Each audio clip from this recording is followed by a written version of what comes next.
show today. My name is Toxi Ogunyemi. I'd like to welcome you to this new show, the title of which, if you don't know it already, we'll share towards the middle or end of this. This podcast is many years in the making. We hope to make a difference in our society, and no doubt the time for this topic is right now. The topic we'll be discussing will be a sensitive one. And this is the introductory episode, just to simply explain where I'm coming from. Words have a way of being interpreted sometimes in other ways than what they were intended to convey. So I want to use this first episode to lay the foundation, explain exactly where I'm coming from. And I'm asking you for some grace as you listen to this. Please listen to what I have to share, and hopefully you'll see my heart and exactly where I'm coming from, what I'm truly trying to convey, and then together we can come up with some solutions for it. Okay? Thank you for that in advance. All right, so like I said, my name is Toxi Ogunyemi, and I came to this country more than 2 decades ago. I came to the United States, and from day one, absolutely loved it. I've lived in several countries, but to me, this is the greatest country on God's green earth. I love it here. I believe this is an amazing, amazing place. That's just my opinion, and it's okay if you disagree. Not everyone may have had the same experiences that I have had. So, I can understand that. That's not something for us to disagree on. Okay. I love the United States, and I believe, as I tell everyone, that it has the best and worst of everything. Okay. And we continue to promote the best and hopefully work on removing the worst. I've always seen the US as a place where you can work hard and achieve whatever you set your mind on. Believe me when I say that is not the case in many, many other countries in the world. So we are blessed to have that opportunity. Here in America, we have what is called the American dream, which in definition is the ideal by which equality of opportunity is available to any American, allowing the highest aspirations and goals to be achieved. In other words, you can come here and you can work hard and achieve whatever it is that you want to do. And why is that possible?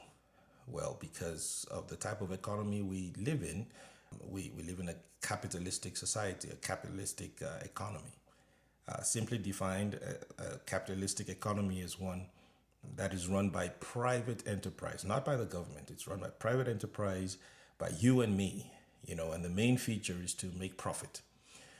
So yes, I know that also may cause some folks to pause, and some folks don't like hearing that and think a capitalistic economy is not a good one. Well, again, that is an opinion, and it's not a matter of this podcast and conversation. It's not about whether a capitalistic economy is a good one or a bad one. It's what we have.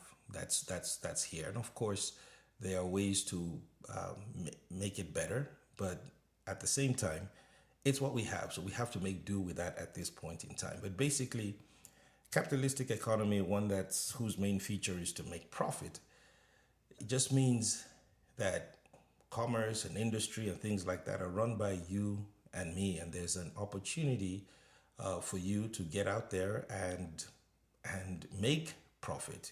Hopefully you're doing it in the right way. Of course, some people do it the wrong way, but if you're doing it the right way, you're able to go out there, invent things, create goods and services that help other people, and make money from it, from which you can fulfill the American dream, from which you can take care of your family, take care of yourself, live a life as good as what you want. That's the whole idea.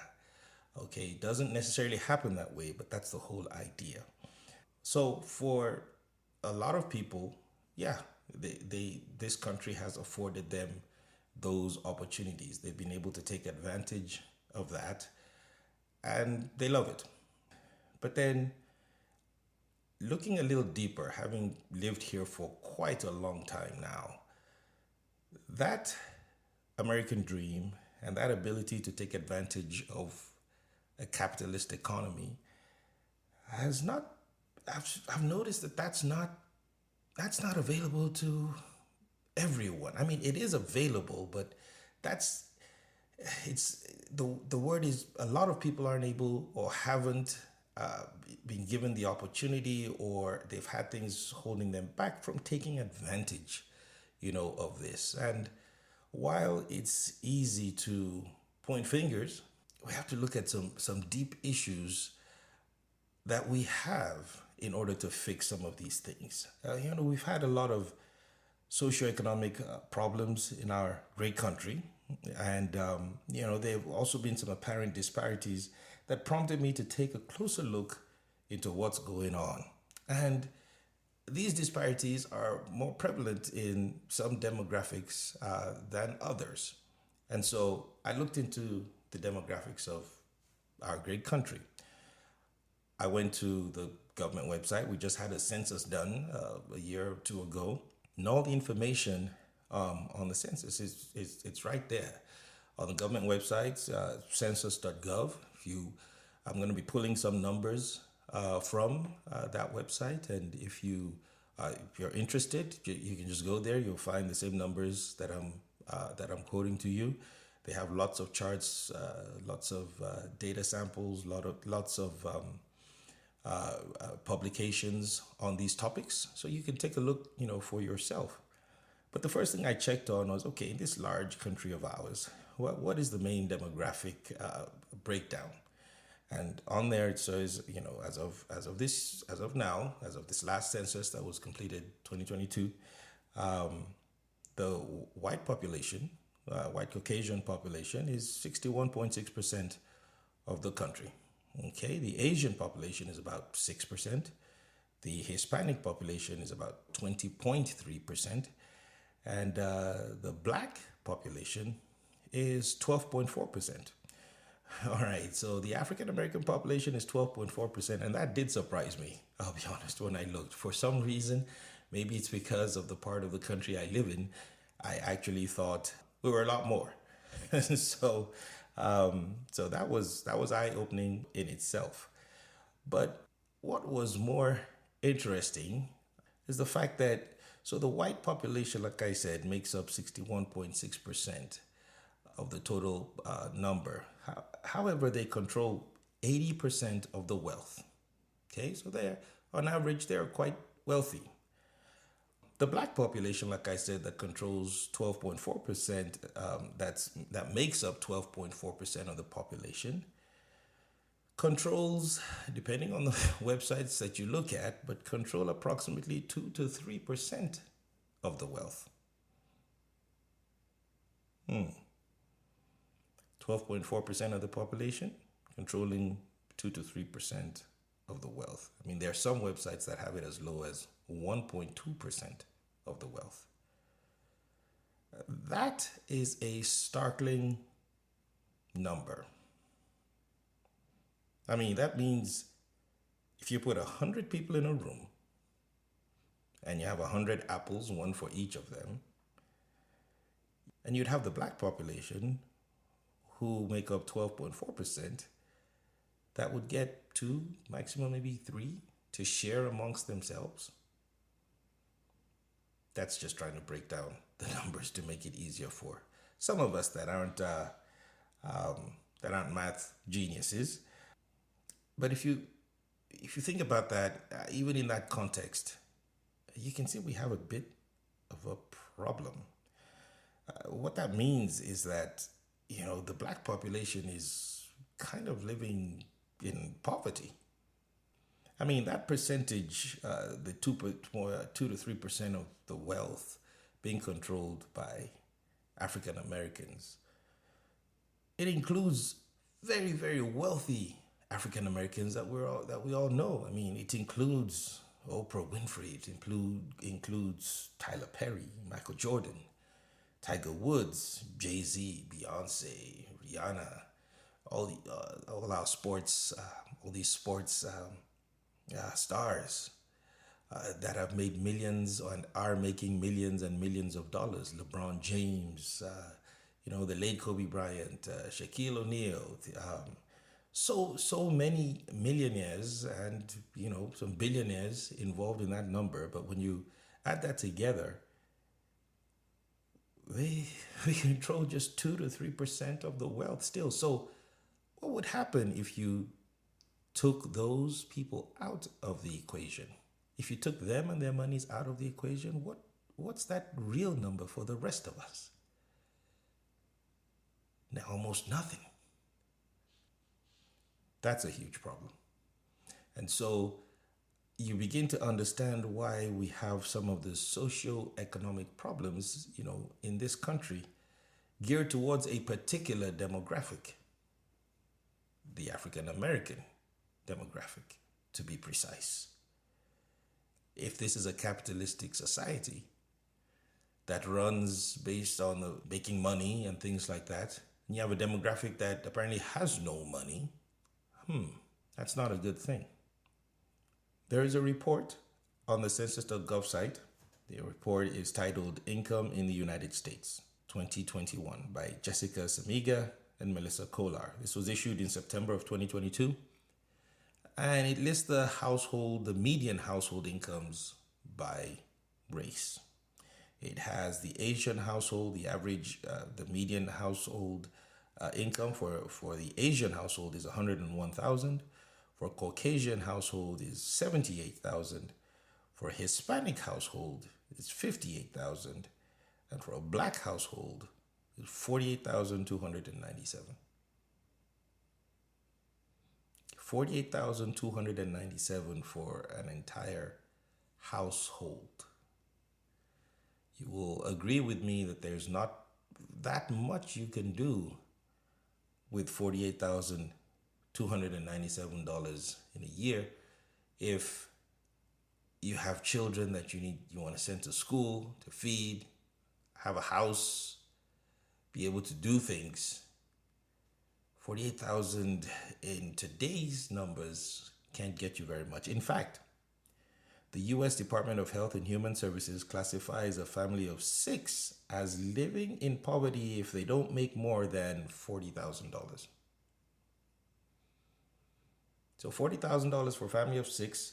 Anything below that is living in poverty. So when the average black household is at 48,297, can't classify how many people are in those households. It's just an average number, right? That means that the average family is just one step away from poverty.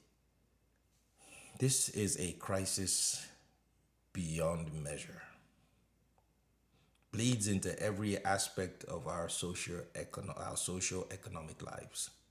I mean, with these kind of numbers, we'll find ourselves in an unending cycle of poverty. I mean, it starts from when you're born having access to good health care for childbirth.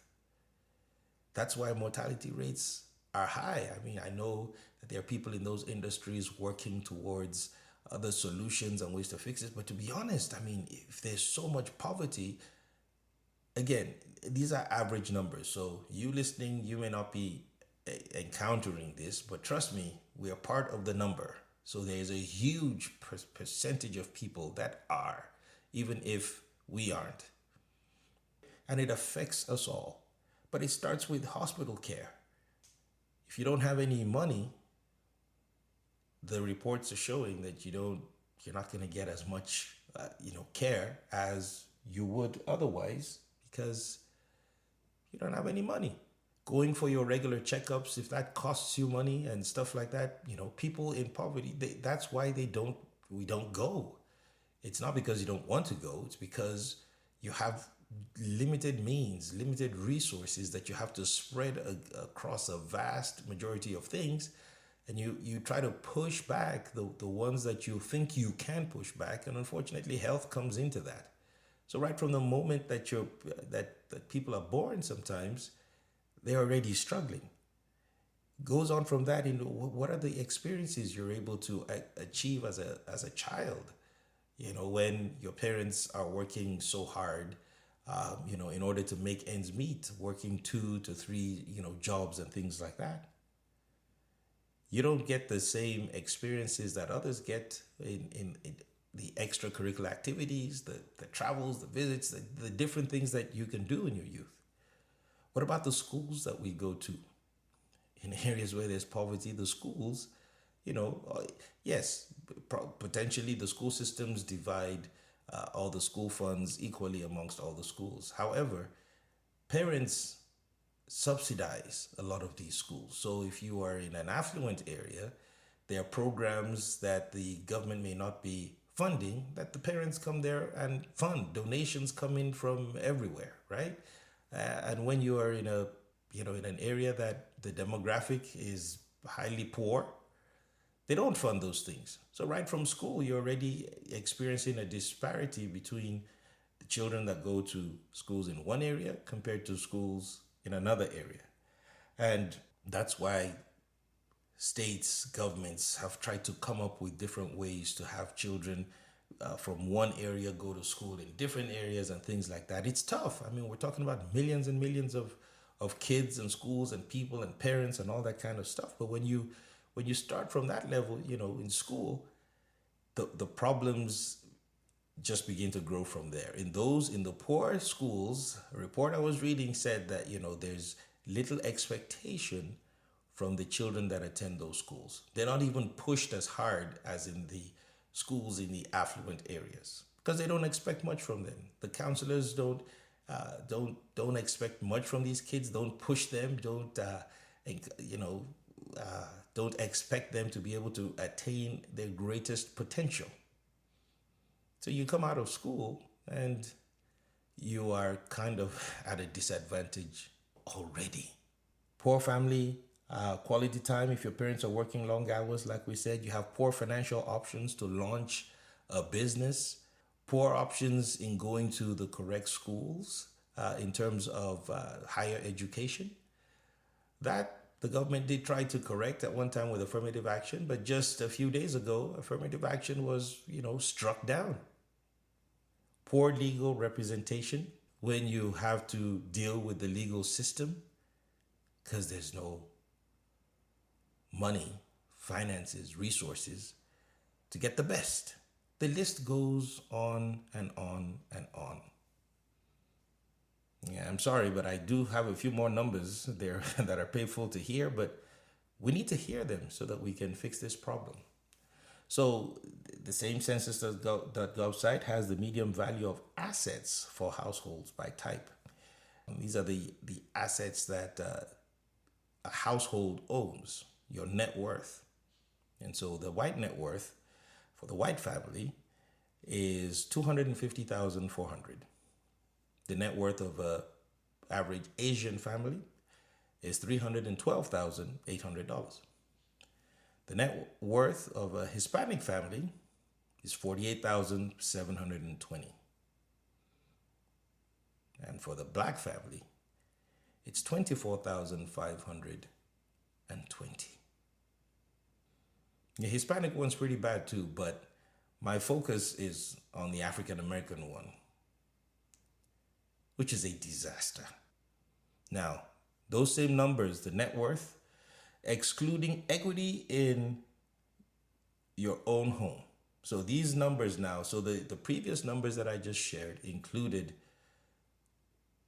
equity in a home if you owned one as part of your net worth, which is typically part of your calculation of your net worth. But because there are lots of people who don't own homes, they also did these numbers removing the equity in homes. And so when the equity in homes is removed, the average or the median value of assets held by a white family is $104,400. For the Asian family, it's $122,000. For the Hispanic family, it's $18,270.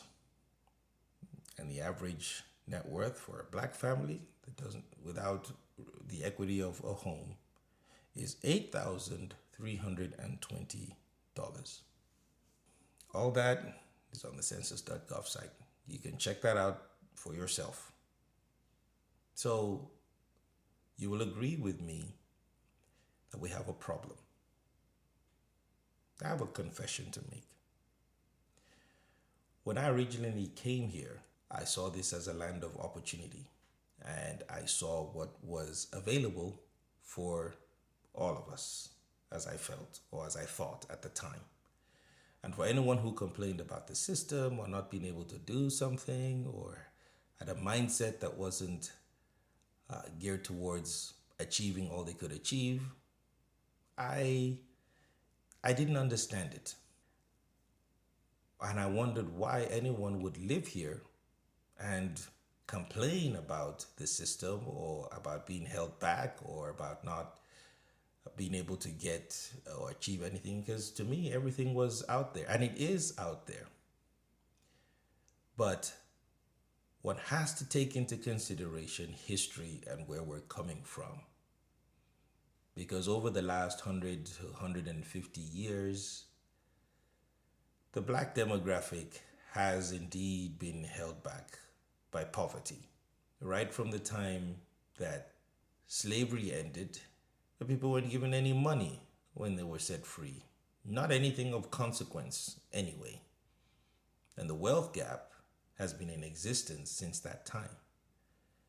And it is so hard to be able to make anything happen. You don't have any resources, not just for yourself, but for your whole community. When you need money, you can't get it from anywhere. Everything is stacked up against you because you don't have an uncle, you don't have a brother, sister, father to help you with funds to do whatever you want to do. The financial institutions are not geared towards helping you. Yes, they say they're there for everyone, but the systems aren't really set up for you, so it's harder for you to navigate the system without assistance. And the list goes on and on. So I've shared with you the numbers, and we're gonna take a short break. And when we get back, we're gonna come up with a solution to this. We're gonna end this. We're going to turn things around. We're gonna make this work. We're gonna make this place great for all of us. See you in a few minutes.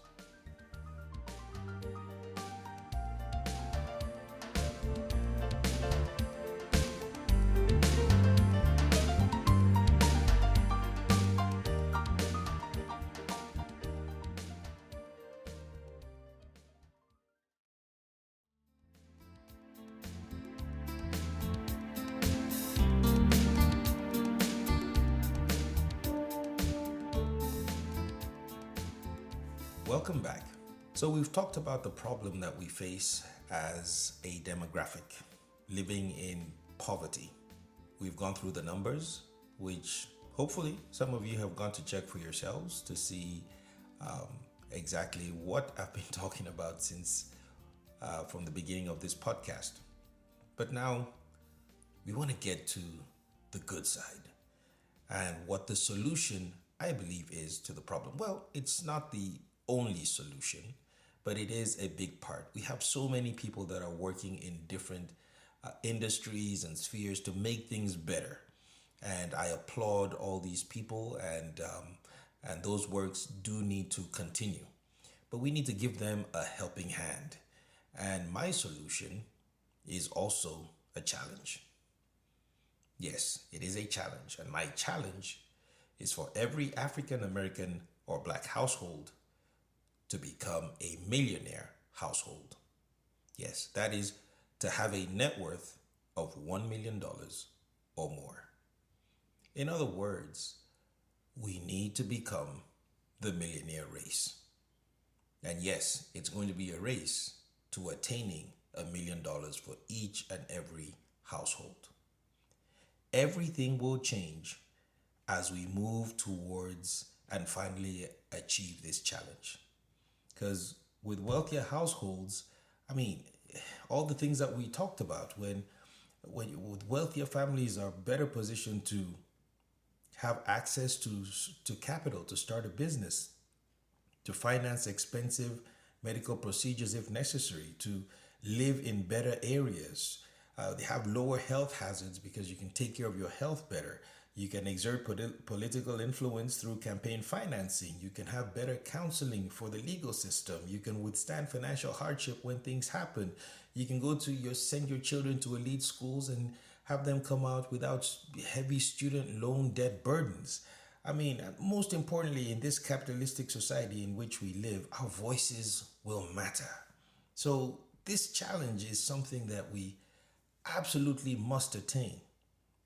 So stay with me here because I know some people who heard me say we need to become millionaires, he immediately felt that it was impossible or unattainable. Well, that's what they want you to believe. I'm here to tell you that you absolutely can. Many have already, so why not you? You absolutely can. In fact, we all must. I must, you must, so that collectively, when all of us have attained this, it will solve a plethora of issues that we're dealing with today. It won't fix all of them, but it will certainly help towards fixing those that remain. So, but first of all, let's define who or what a millionaire is. Because I know when we hear that word, we think of all the big stars and all the bling, the big cars, expensive watches. No, no, no, no, no. That's not what I'm talking about. Those are the ultra rich, or those who pretend to be ultra rich. And you don't need that to achieve the American dream. If you can attain that, great. Go for it. But what we're talking about here is defining what is a millionaire? Who is a millionaire? And that is simply someone with a net worth of $1 million or more. Now, simply, most have, but if you haven't, if you don't know how to calculate your net worth, it's simple. You simply add up the value of everything you own, including any cash in the bank, and subtract everything you owe, and what you have left is your net worth. That is, if you took everything you had and you sold it, of course, you'd have to pay back anyone you borrowed anything from, and whatever is left, the cash in your hand, is yours. That's your net worth. So let's give a simple example. If you had a house worth $300,000 and you owed $100,000 to the bank on a mortgage for that, if that was all you owned and you sold it, then you have a net worth, or even if you didn't sell it, you have a net worth of $200,000. Okay? So that's how you calculate your net worth. Add up everything you own, subtract everything you owe, and what is left over is your net worth. So the goal is to have a net worth of $1 million or more. That's our benchmark. Now, of course, you can have more than that, but that's the benchmark that we're using. It is much easier today to attain a net worth of $1 million than it was 30, 50, 70 years ago. So imagine this. If you bought a $300,000 house today on a 30-year mortgage and you paid it off in 30 years, by then, the house would have at least doubled in value, if not more, based off historical numbers on what real estate does, right? So if your house is paid off in 30 years, and now, of course, a lot of people move up in house and all that, but let's say you didn't, and you stayed in that same house. In 30 years, you would have paid it off and your house would have doubled to at least $600,000. So now you'd own a free and clear asset of $600,000.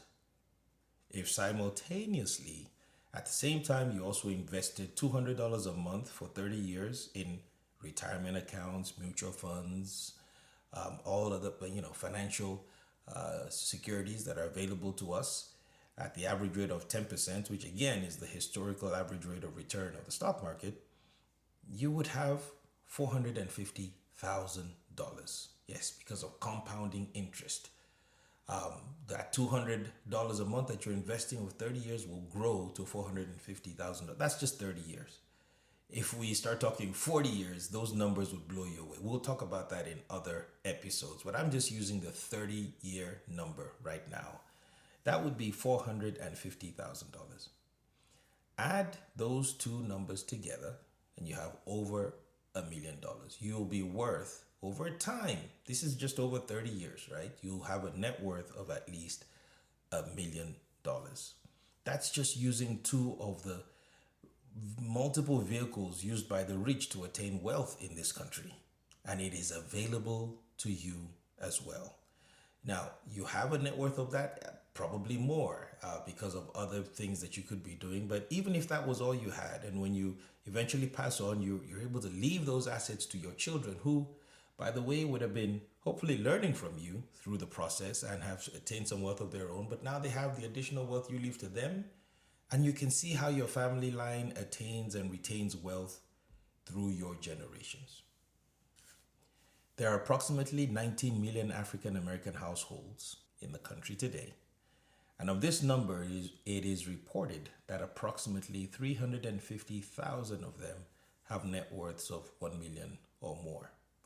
Yes, that's a small number, a percentage, but it still shows you that it's possible to achieve those numbers, that net worth. What if through this challenge we're able to double that number, triple that number, quadruple that number? What if we went from 1 to 2 to 3 million households with a net worth of $1 million or more? How would that affect our society? How would that affect our neighborhoods, our schools? Things would change dramatically. Our socio-economic dilemma would receive a helping hand so that real problems can be fixed. Right now, a lot of problems we deal with are caused by and prolonged by poverty. So the wealthier we become, the greater the ability to solve a lot of these issues without relying on the government. So how are we going to achieve this? Well, we're going to do it the same way all wealthy households have done it over time and time again. We're going to listen to and learn from those who have done it already so that we can replicate their success as well. Wealthy households pass on not only wealth, but knowledge on how to keep existing resources while growing them even more. We haven't had that luxury as a demographic, because when you've got to have money to pass on to, the time it takes, to have you have to have the knowledge and the time it takes to pass that knowledge on, we've not had. But that changes starting from today. We're going to have wealthy African Americans who are going to come on this show and share their experience, their knowledge and advice on how the rest of us can also attain the same financial success that they have achieved. And what do I mean by wealthy? African Americans with a household net worth of $1 million or more. No, we don't care if it's $1 million, $10 million, $100 million, a billion. It doesn't matter. Our benchmark is $1 million. So whoever comes on the show, we're not gonna try to find out exactly how much they have. All we need to know is that they have a net worth of $1 million or more, and they'll show us how they did it. And if we can attain more than that, then that's great. But that is the benchmark. We're gonna learn how they climbed over all the obstacles set before them and what we need to do to achieve the same. So I've already got a whole bunch of people lined up for future episodes. So stay tuned. It's going to be a fun ride. We're going to hear from some amazing people, and you're going to hear what they did, what they are doing, and the simple things that even you can do right now to achieve that. Now, there's no magic bullet. There's no get rich quick scheme. There's no getting to financial success overnight. It's a process that requires discipline and a plan. But that's the most important thing. You're going to have a plan. You're going to be able to see how it works or how it has worked with others and how it's going to work with you. And of course, many of us are in different places. Some of us are already on the path to attaining this net worth. Some of us may be way in debt right now and not understanding how to even start. We're going to talk about all these things. So while we interview these wealthy Americans, we're also going to talk about financial strategies. How is it that the wealthy are wealthy today? Where are they keeping their wealth? So, for instance, also on the census website, the wealth of households, the composition of wealth right now, right? So the number one place where the wealthy folks have their wealth is in retirement accounts, right? So they've been investing for years. They've been putting not necessarily large amounts of money, but small amounts of money, but consistently over time. And the compounding interest, which we'll talk about, we'll define what all these things are and how you can also take advantage of these. The compounding interest over years and years grows into amounts that you can't even imagine. That's the number one place where wealth is. So hopefully you have retirement accounts. Hopefully you have some investing. But I have found that a lot of people don't know. They find it's too complex to try to deal with stocks and bonds and the markets and retirement accounts and things like that. So we're going to help break it down because it's important. We live here. It's a system that people are using, and we have to use it as well. The next is equity in your home. Most people, 28.5% of the wealth of this nation is in homes. Now, you need to own your own home. I am the president of a mortgage company. That's what I do. That is my vocation. And I see people every day. I look at tax returns, pay stubs, credit reports, and all that on people buying homes. And again, this is something that we'll talk about in future episodes. But the difference between the wealthy and the poor when it comes to buying a house is so vast. And there are things that you can do to put you in a good position to buying a house so that you can take advantage of the interest rates and the programs available, just like the wealthy do. There's so many ways to do that if you have a plan, if you have the knowledge, and we'll share everything that we can when it comes to that. But planning to and owning a home is one of the greatest things that you can do towards achieving your financial success and this goal of $1 million net worth. Then, of course, you've got stocks and mutual funds. You have assets in financial institutions. You have rental properties, business assets, other types of real estate. Then you down the list, the lower part of it is vehicles, which is just 3.2%. And that's because, of course, as we all know, vehicles go down in value. And so that's why that's not a big portion of the wealthy's portfolio. Now, unfortunately, a car for some people is the most expensive thing they have. That's the worst thing that you can have as the most expensive thing because that goes down in value. But that's also stuff that we'll be talking about. On the flip side, you've got the negative things, which are the negative wealth portions, which are like student loans. That's a big part of what holds people back from attaining wealth. You have student loans, credit card and store bills, medical debts, and other unsecured debts. So we're going to be talking about all these things, how the wealthy work with these different aspects of the positive ones that we talked about, the retirement accounts and so on, and then of course the negative ones, student loans and so forth. So this podcast is called The Millionaire Race because I'm challenging you to be part of a millionaire race. All of us need to be millionaires. Yes, we all need to be millionaires. That is the challenge. And we're going to work on the race to becoming millionaires because we're not going to become millionaires overnight. It's going to be a process. But over time, we're going to increase that household number from 350,000 to 400 to 1 million to 2 million to 5 million to 10 million until each and every household is worth $1 million. Absolutely, we're going to achieve it, and it's going to take you doing your part, me doing my part, and I promise to do my part. This is the introductory episode that I talked about, and starting from next week, we're going to have our first interview, and you will learn from a great wealthy African American, who would tell us how he was able to achieve the American dream, as we can call it, and how he was able to navigate the system in order to generate the wealth that he needs for himself and for his family, and how you can do the same. And together, we're going to make a change to the African American experience. My name is Toxi Ogunyemi. God bless you, and I'll see you next time.